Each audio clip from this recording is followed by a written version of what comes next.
rumusnya D3. Oke, langsung tarik seperti ini. Set. Dah, langsung ketemu.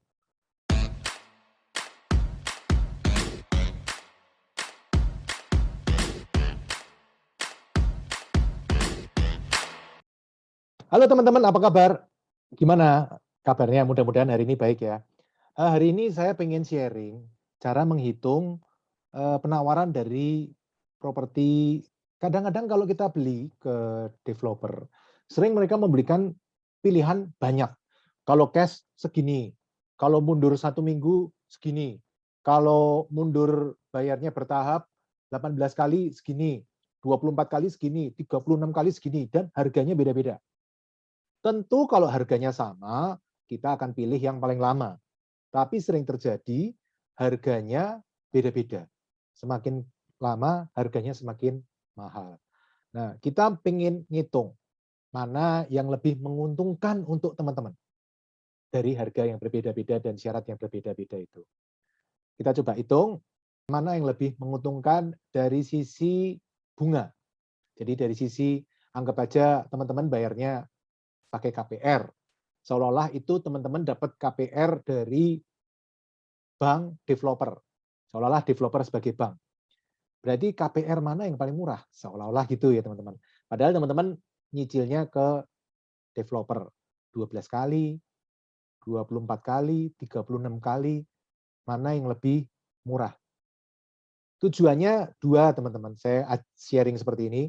Satu, teman-teman ke depan bisa menghitung properti-properti seperti itu mana yang lebih menguntungkan, tapi bisa juga manfaatnya adalah saya berharap teman-teman intinya sekarang semuanya harus dihitung teman-teman.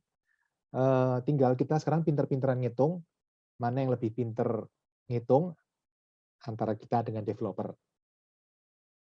Oke, contoh teman-teman. Saya ketemu itu seperti ini. Ada satu ruko dijual itu 1,876 miliar 600.000. Itu kalau harga super cash. Beli sekarang, tanda jadi, langsung seminggu dalam 7 hari harus bayar 1,876. Tapi developer tersebut juga memberikan pilihan, boleh kasih DP dulu 15%, seperti ini, tapi cicil lagi 24 sisanya, 24 kali, tapi harganya beda. Tidak bisa 1,876, tapi 2,019. Atau pilihan yang lain, Pak. Bapak dengan DP 30%, boleh nyicil 18 kali, harga segini, 30% DP, cicil 24 kali, harga segini, cicil DP 30%, 36 kali, harga segini, 0% tanpa DP. Ini untuk teman-teman yang tanpa DP, ini tanpa DP. Tanpa DP, tapi 24 kali, harganya segini. Atau kalau mau pakai KPR, DP 15%, boleh cicil 120 kali, kalau banknya setuju, harganya segini. Ternyata harganya beda-beda ya. Saya kaget juga. Saya pikir kalau ini bakal sama dengan yang lain. Tapi enggak, ternyata KPR juga ada sendiri. Sebenarnya KPR-nya enggak segini teman-teman, lebih dari ini. Tapi ini kebetulan saya ubah sedikit supaya lebih tertantang untuk menghitungnya. Ini anggap aja teman-teman mau beli properti ini. Menurut teman-teman paling menguntungkan mana? Super cash? Jelas. Kalau punya duit 1,876. Kalau enggak, dari tunai bertahap dan KPR, mana yang paling menguntungkan? Kalau super cash kan enggak semua punya, kecuali kaum bangsawan ningrat yang super kaya, ya pokoknya kalangan atas lah. Golongan darah biru mungkin bisa. Kalau golongan darah merah seperti saya, mungkin ya bisanya nyicil, tunai bertahap. Atau teman-teman bisa juga memakai, kalau pengusaha, daripada saya bayar 1,876 Pak, saya pakai buat bisnis dulu. Tahun depan saya duitnya sudah jadi 3 miliar tuh. Saya lagi ada opportunity lain. Ya mungkin bisa mikir gitu. Intinya teman-teman, dari tunai bertahap, ini mana pilihan yang terbaik? Atau jangan-jangan malah KPR. Secara bunga mungkin lebih murah. Secara cash flow, KPR paling bagus karena jangkanya paling panjang. Jadi kita cash flow-nya nggak terganggu. Tunai bertahap mungkin terganggu karena angsurannya tinggi. Super cash paling bagus karena tidak bayar bunga, paling murah dia. Tapi tidak semua orang bisa join di situ karena membutuhkan modal yang besar. Udah, kelamaan. Langsung kita hitung. Mana yang paling menguntungkan? Berapa persen bunga yang dikenakan sebenarnya oleh developer ke kita? Yuk kita hitung. Dengan kondisi seperti ini, berarti DP adalah full ya, ini kalau super cash ya. Kalau ini kan DP-nya berarti ini dikali atasnya. Berarti ini DP-nya 300. Oke, ini dari DP teman-teman. Kalau kita sudah bisa menghitung DP, berarti sisanya angsurannya harga ini dikurangi ini. Ya kan? Dibagi jumlah angsurannya. Oh, angsurannya 71 juta. Yang ini nanti beda ya. Ini kita ngitung yang tunai bertahap dulu. Angsurannya. Ingat, kita tujuannya mencari sebenarnya dengan angsuran segini, harga properti segini, DP segini. Ini sebenarnya dikenakan bunga berapa sih? Ini kita main-main. Saya senang mainan angka seperti ini, saya senang. Oke, kita hitung lagi. Kalau angsuran segini, berarti sisanya pokok hutang real adalah ini super cash dikurangi DP yang sudah dibayarkan. Loh, kenapa nggak pakai harga ini, Pak? Harga 1524 ini 2M19. Enggak, itu karena harga sudah termasuk bunga menurut saya. Harga aslinya adalah 1876. Ini sudah ada komponen bunga di dalam situ. Dia cenderung naik. Lihat teman-teman ya. Ini DP sama, tapi harganya 182436 cenderung naik. Memang naik, bukan cenderung naik. Jadi dia sebenarnya di dalamnya ada komponen bunga. Walaupun developernya ngomong, enggak, ini tunai bertahap. Kita tahu di dalam situ ada komponen bunga. Oke, PH real-nya segini. Yang lain, mungkin istilahnya bukan bunga lah ya, admin. Ada, karena bayarnya lama, jadi ada admin tambahan. Ya apapun istilahnya, tapi ada biaya tambahan. Nah itu pokok hutang realnya. Sehingga kita bisa ngitung, kalau pokok hutang real sekian, cicilannya sekian, jangka waktu ini, bunganya berapa sih?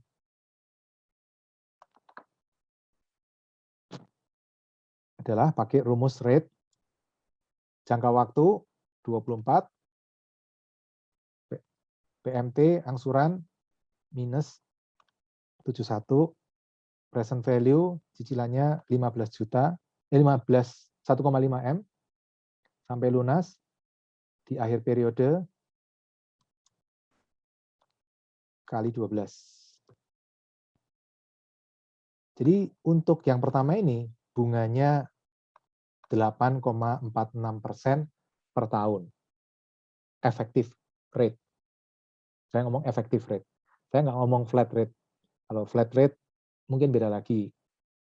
Dan tidak bisa dibandingkan karena flat rate itu hanya untuk ngitung. Yang paling real adalah nilai ini. Ini sama seperti bunga deposito 8%. Nah, kalau teman-teman punya deposito 4%, mendingan teman-teman jangan ngambil ini. Langsung bayar super cash. Kalau pendapat saya loh. Tapi kalau teman-teman punya bisnis yang dapat bunganya, dapat hasilnya 15% per tahun, atau 30% per tahun, atau 50% per tahun dari modal, ya mending bayar tunai bertahap. Duitnya diputerin di bisnisnya. Cara mikirnya seperti itu, teman-teman. Mana yang lebih menguntungkan? Return-nya mana yang lebih menguntungkan?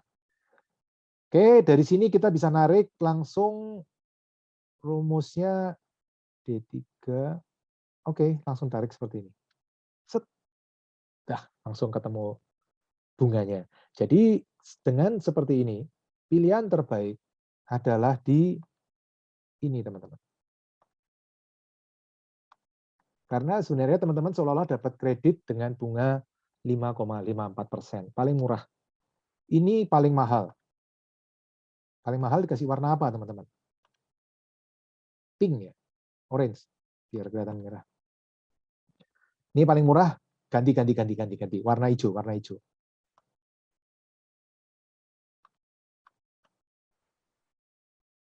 Jadi kayak bendera Italia jadinya ya. Orange, putih, hijau. Orange, putih, hijau itu bukan Italia ya.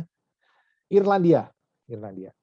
Nah, kalau dari seperti ini, pilihan terbaik adalah 30-18. 30% DP, 18% 18 kali angsuran, lebih murah.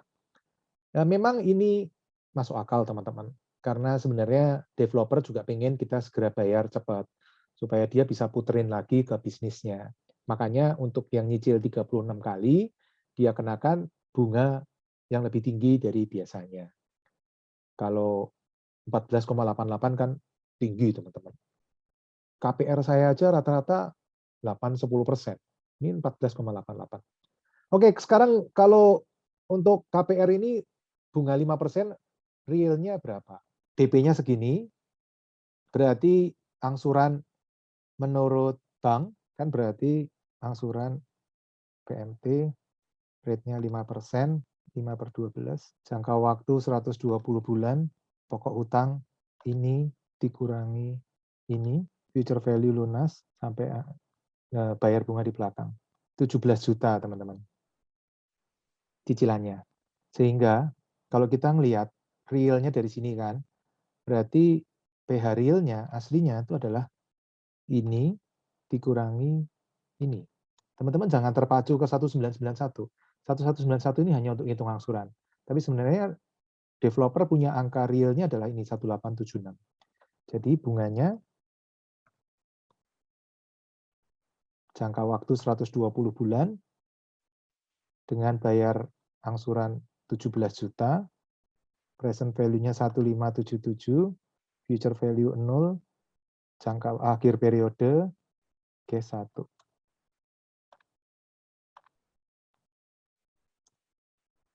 Nah, realnya bunganya segini. Realnya bunganya bukan 5% tapi 6,55. Kenapa 6,55? Karena realnya harganya bukan segini, teman-teman. Harganya sebenarnya ini. Kalau bayar super cash. Kita kan bandinginnya super cash. Bukan bandingin ini. Ini cuma angka buat hitung-hitungan aja. Harga aslinya 1876.600. Harga asli diketahui dari bayar cash, super cash. Dari sini, pilihan terbaik kalau punya uang adalah E, yang 30% 18. Kalau punya deposito, duitnya nganggur. Tapi, kalau teman-teman punya bisnis atau apapun yang income-nya lebih dari ini, 14,88, katakanlah teman-teman punya showroom mobil, toko baju, punya rumah makan, punya apapun yang teman-teman bisa muterin bisnisnya, income-nya lebih dari 30%, 50% per tahun dari modal, ya pilih yang 14,88 masih oke. Tapi kalau teman-teman daripada 14,88, teman-teman juga bisa pilih ini nih kalau menurut saya, KPR cuma 6,5. Mudah-mudahan teman-teman paham ya yang saya maksud. Tujuan saya bikin video ini supaya kita sama-sama mencoba mengulik angka-angka yang diberikan oleh developer. Karena kemarin saya tertantang sekali. Angkanya rumit sekali ya. Nah, cari tahu. Ini pasti di belakangnya ada angka persentase bunga yang diselipin, biaya administrasi yang diselipin ke dalam harga properti tersebut. Gimana teman-teman? Kalau teman-teman pendapatnya gimana? Menurut teman-teman menguntungkan mana? Tulis ya di komen ya, supaya kita bisa saling diskusi. Oke teman-teman, thank you atas ngobrol-ngobrolnya hari ini. Semoga bermanfaat. Sukses buat teman-teman, salam sehat selalu, salam hangat untuk keluarga, salam passive income property. Investasi yang terbaik adalah dari otak kita. Karena itu, subscribe channel saya dan ikuti terus video-video saya. I'm Rico Lendar.